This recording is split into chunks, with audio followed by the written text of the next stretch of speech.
இந்த கேது திசை கேது புத்தியாக தான் இருக்கும். கேது திசை கேது புத்தி ஒரு மனிதனை பாடாய் படுத்துகிறது அப்படின்னு சொல்லுவாங்க. கேது திசை முடிந்த பிறகு அடுத்து வரக்கூடிய திசை எதுவாக இருக்கிறதுனா சுக்கிர திசை வந்துடும். உன்னை பக்குவப்படுத்தி பதம் பார்த்து அடித்து துவைச்சி போட்டு அடுத்து வாழ்க்கையினுடைய வளர்ச்சிக்காக ஒரு திசை வரும்னா அது சுக்கிர திசை. இந்த சுக்கிர திசை காலங்களில் உன் வாழ்க்கையை சரியாக வைத்துக்கொள்வாயா அப்படிங்கிறதுக்கான வாய்ப்பை கொடுக்குறதா அந்த காலகட்டம்.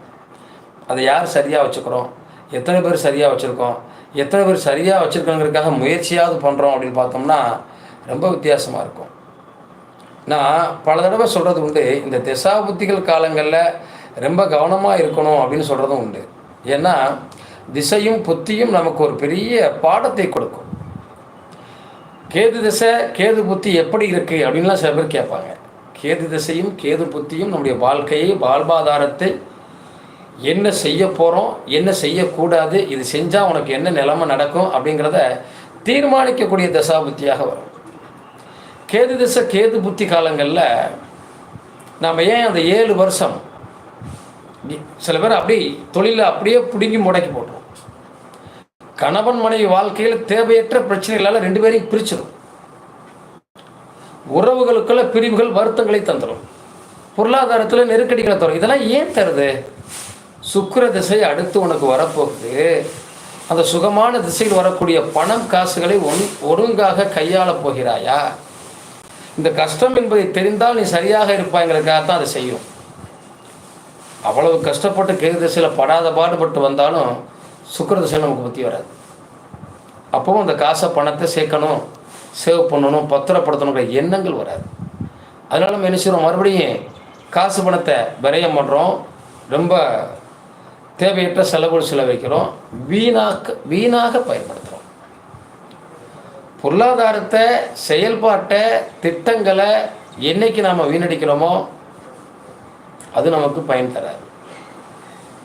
கேது தசை கேது புத்தியில் வரக்கூடிய காதலோ உறவோ நிலைத்து நிற்க.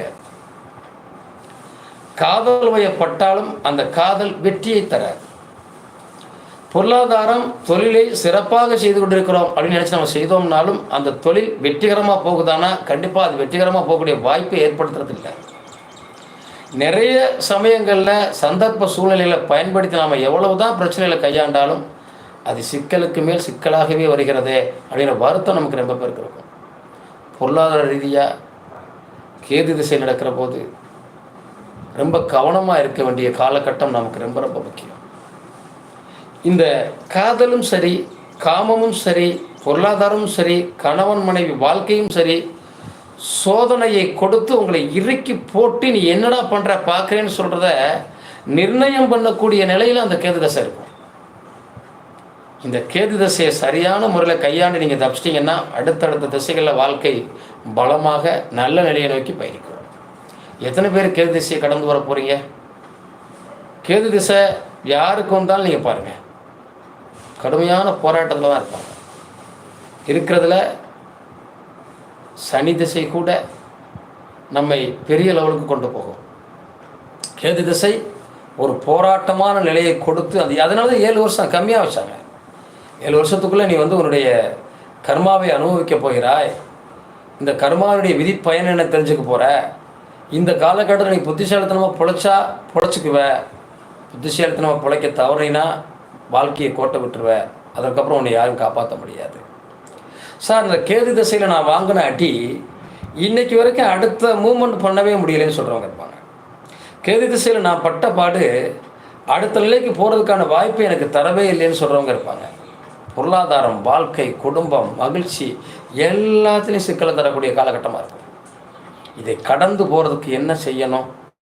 கேது திசை காலங்களில் டைவர்ஸ் வரக்கூடிய வாய்ப்புகள் அதிகம், பொருளாதார நெருக்கடிகள் வரக்கூடிய வாய்ப்புகள் அதிகம். கேது திசை வந்துட்டாலே எல்லாத்தையும் சுருக்கிக்கணும்.